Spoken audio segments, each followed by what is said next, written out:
There is not another human being whose character can compare with that of Muhammad sallallahu alaihi wasallam. He was such a warrior on the battlefield, commanding and fighting for the way of Allah. But once he was off the battlefield, he was speaking softly, and he was gentle, and he was warm and soft and caring and crying. He never dressed arrogantly, never walked proud. His clothes and what he ate and where he chose to sit was never different from the other people.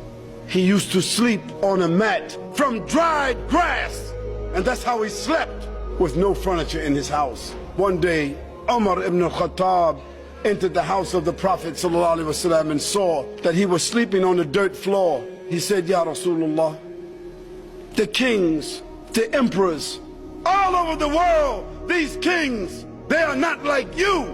Oh Rasulullah, you can have better than this. And the Prophet dismissed him and said, they have what they have been given, and I have what I have been given. I am pleased with what Allah has given to me.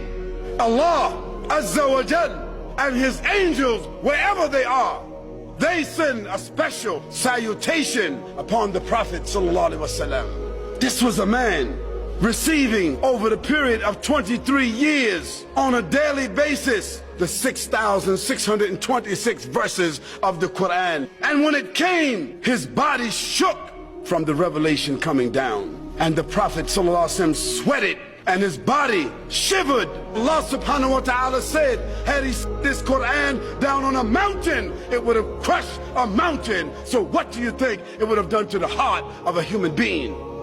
Yet the Prophet ﷺ was also, during the course of that day, feeding the poor, visiting the sick, acting as a statesman, acting as an arbiter, talking to the people, addressing the women, giving out the zakat, sewing his clothes, washing his house, shopping for the food, doing all the things that you and I do.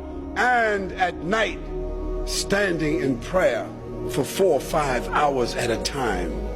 And in the day, fighting the battles, discharging the armies, giving the ahkam and the rulings, explaining the Quran, instructing the people in behavior. How could a man do all of that? What kind of human being could that be? It was a messenger. It was a prophet. This was a man with a message.